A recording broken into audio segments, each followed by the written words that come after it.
To the Peace and Parenting Podcast. I'm Michelle, and I have a lovely guest today, Taryn, who is one of our Peace and Parenting coaches. Welcome to the show, Taryn. How are you? Thank you. I'm good. Thank you for having me here. Yeah, it's so lovely. I wanted to have you on to talk about your own personal journey into connected parenting. And perhaps you can tell us, where were you, before you found this methodology? So I would say I found Hand in Hand in 2013, after a little bit after the birth of my second child. So I have two kids. My daughter Eden is turning 15 this summer, and my son Bodhi is turning 12 this summer.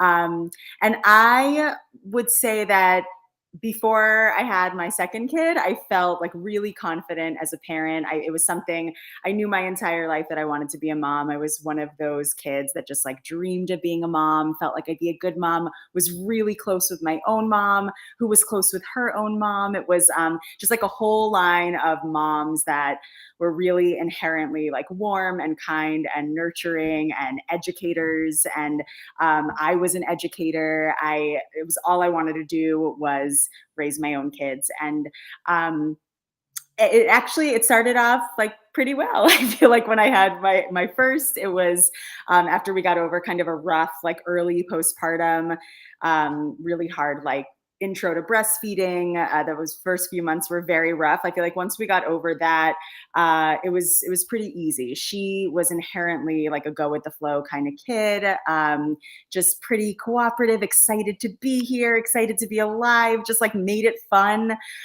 We were having a blast. and Mhm. then and then my son was born almost exactly 3 years later, and everything kind of just flip-flopped. Like everything that I knew about parenting was turned upside down. Everything that was No. easy was, yeah, suddenly hard. And I feel like I couldn't see it at the time, but when I reflect back, my older one, and I were just becoming more and more disconnected. And it was really Yeah. hard to imagine that was happening because I was home full time at the time. I was spending all my time with her. I thought I was, connected to her.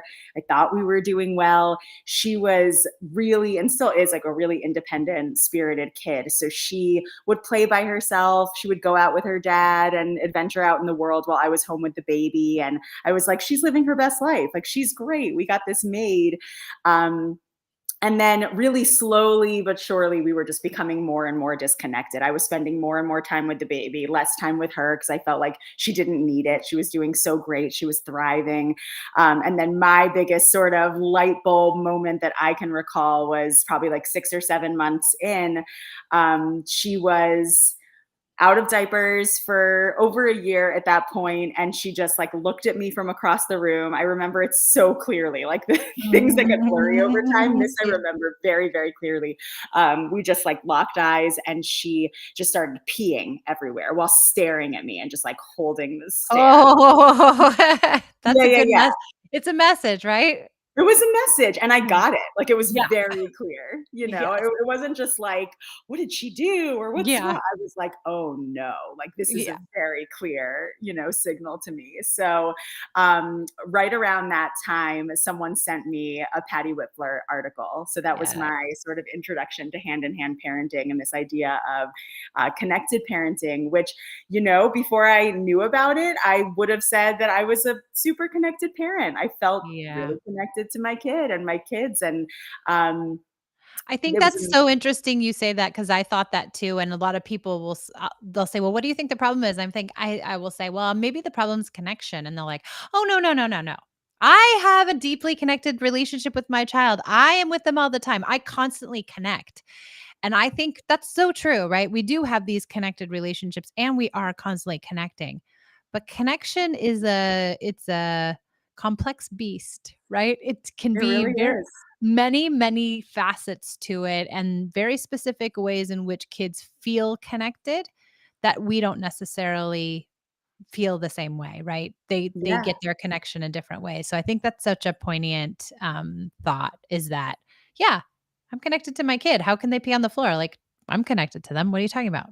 Yeah, Yeah. absolutely. And then it just sort of like opened up this whole world for me of oh my goodness, I missed this, like Yeah, we were sort of, just distancing ourselves a little yeah, bit at a time, more and more as each day yeah, would pass. And yeah, I missed it. But then I knew about it. And then, yeah, I, around that time also, that was just the beginning of basically what would turn into her starting to turn into almost like a different kid. Like she seemed like a different person to me. She became really aggressive towards her younger yeah, brother. She would have yeah, never like hit or pushed or done anything like that before. And suddenly, he took a toy, she was knocking him over. And then suddenly I turned into a version of myself that I didn't recognize. I was yeah, like yelling and resenting her. And so the divide was deepening. And, I just feel really lucky in retrospect that I found Hand in Hand right yeah, around that time because I dove totally. in really hard. Yeah, And I was like, oh, there's something I can do about this. Like, cause it yeah. really was feeling very scary and kind of hopeless at the time. Well, it's hard to see our kids display these behaviors, especially when that even if they are in character, like seeing one child hurt the other child, that is enough to push a parent deeply over the edge, right? We don't wanna Yes. see our babies hurting each other, and then I know I did. You and I have a very, very, very similar story. I would demonize Esme. I'm like, "What are you doing? Like, how could you treat your sister like that? She's your sister." And then it was like this whole cuckoo cycle we got into. Oh, yeah. Yeah, Yeah, that always whenever I hear you talk about your early days, it definitely sounds very familiar to me, and right. poor thing, I mean, looking back, yeah, it was almost as if I wasn't, like I was forgetting that she also was my little baby. Because at 3 years old, they're still babies. Yeah, and that's the same thing. You were so lucky and smart that you got in right away when she was 3. I waited another 2 years of that cycle before I found any help, and I was like, we were in a really bad place by the end. Yeah. Yeah. Yeah, it's Yeah, hard. I do. I feel lucky that I found it when I did. And yet, how it's not a one and done kind of thing. Oh, Like no.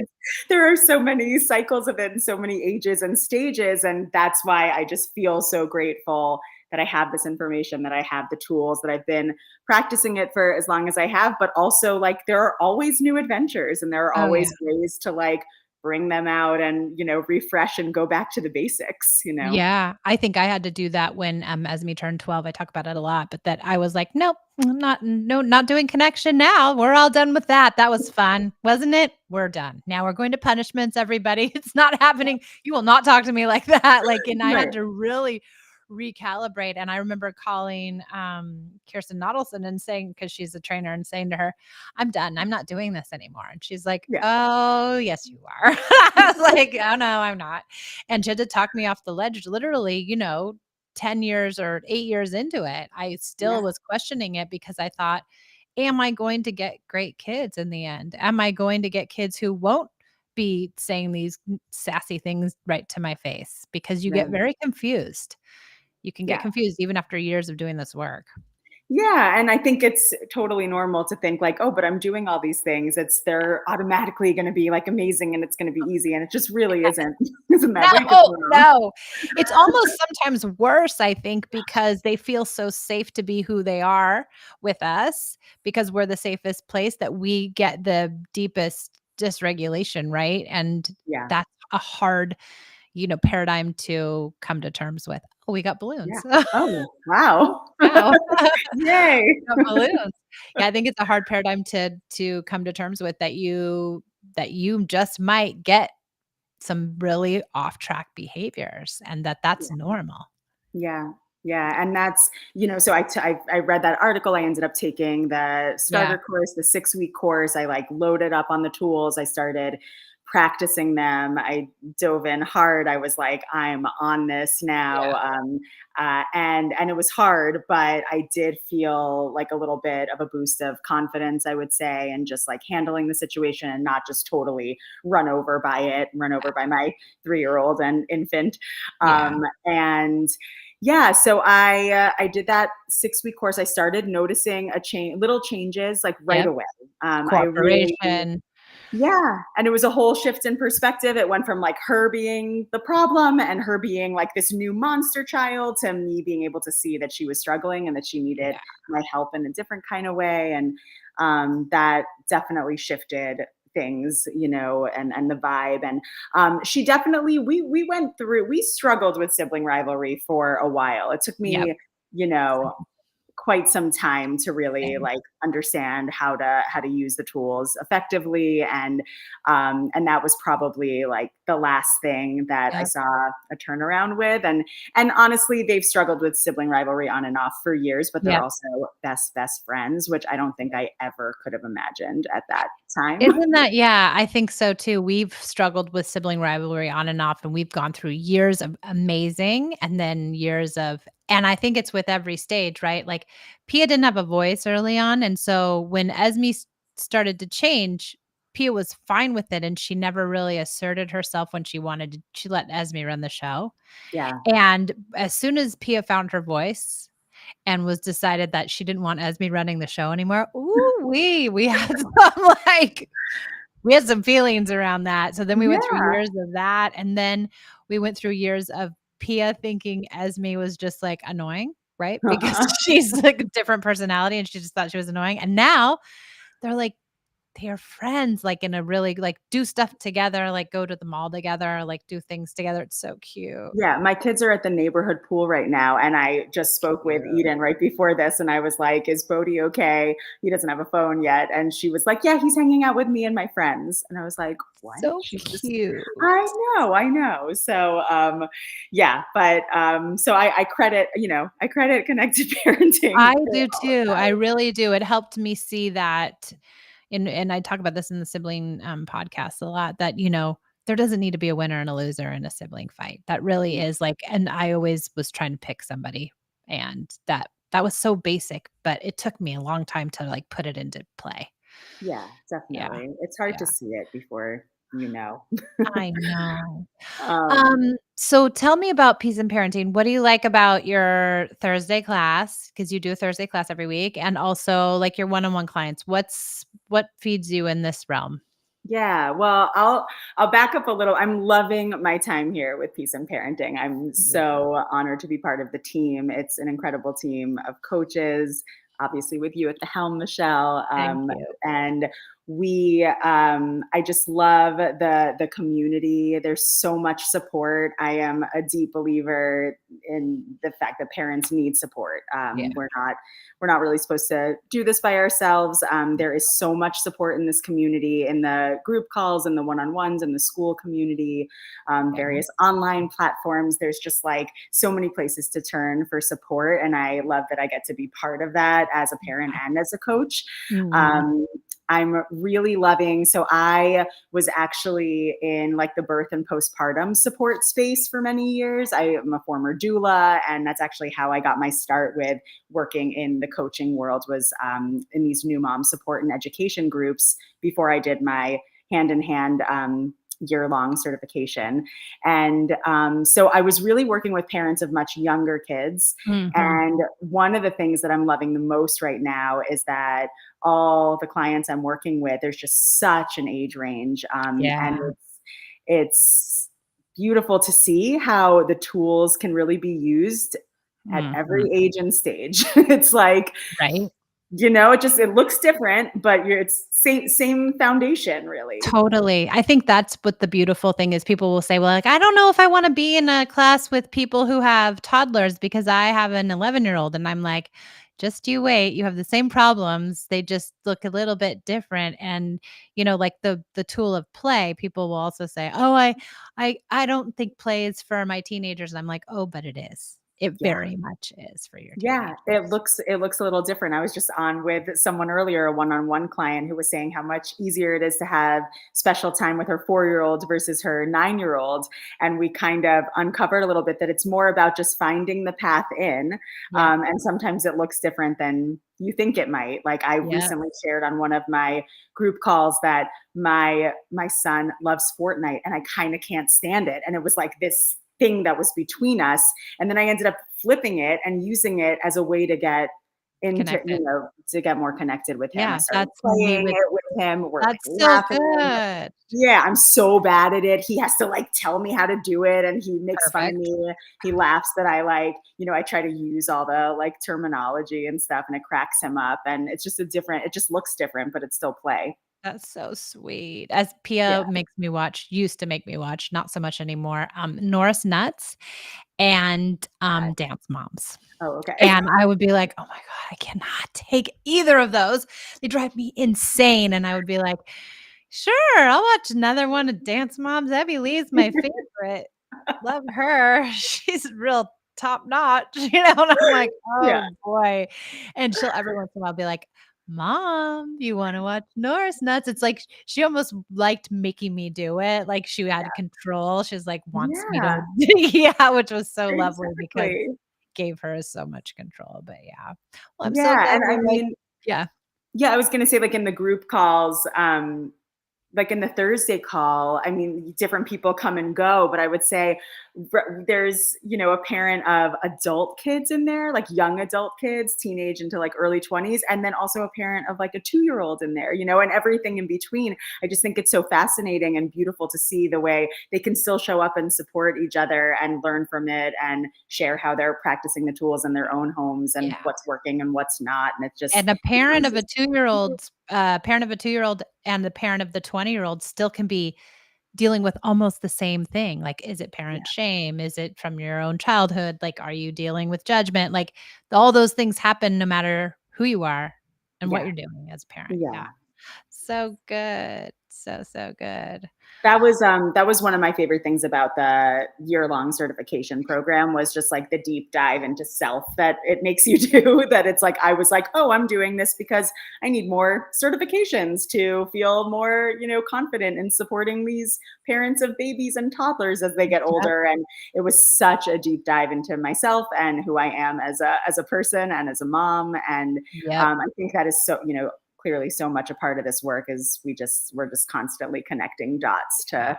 to where the hard parts come from, where the triggers stem from, and I Yeah. find that fascinating as I well. think that's what's good about coaching too is that, if you're playing in a basketball game or like whatever, a baseball game, you're just worried about hitting the ball and getting to first base, right? But if I'm in the bleachers and I can see like, oh, the second baseman's creeping in, you better be careful. You can't steal second. Like, the coach can see the bigger picture and help you see your blind spots, I guess it is in Yeah, parenting so that you can say, oh, but what about this? This looks like it could be a potential blind spot for you. Like what do you think? And that's always so helpful. Yeah. Yeah. And the year-long certification for me too. Taryn and I were in the same certification cohort. And I thought too, I was going like, oh, I'm going to go get like a teaching credential, right? They're going to give me books and tell me how to teach it. But what they really did was make you the client. And yeah, when you become the client, you like really learn about what you want someone else's client journey to look like. yeah, Yeah, just so lovely. If anyone's out there and wants to be a coach, couple things. Hand in Hand Parenting has made amazing program it's almost a year long. And also Peace and Parenting, we always are looking for coaches because we're always growing and needing more people. Yeah. Okay, Taryn, anything else? If you were going to give any advice to someone who was thinking about doing this work or is in the middle of doing this work, what would you say to them?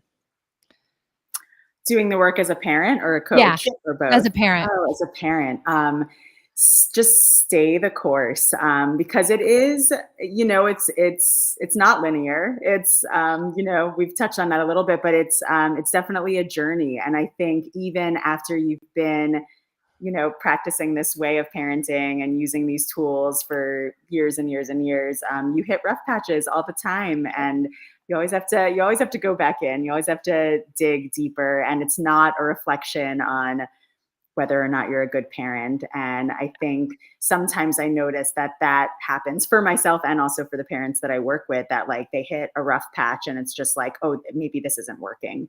Yeah, And just to really trust the process and that it yeah, really, it is working. And yeah, also like we're all humans and we all have really hard times. yeah. And but to be able to move through it with connection is a beautiful thing. Yes, we love connection. So good. Connection Thank junkies. Right? Give me some more.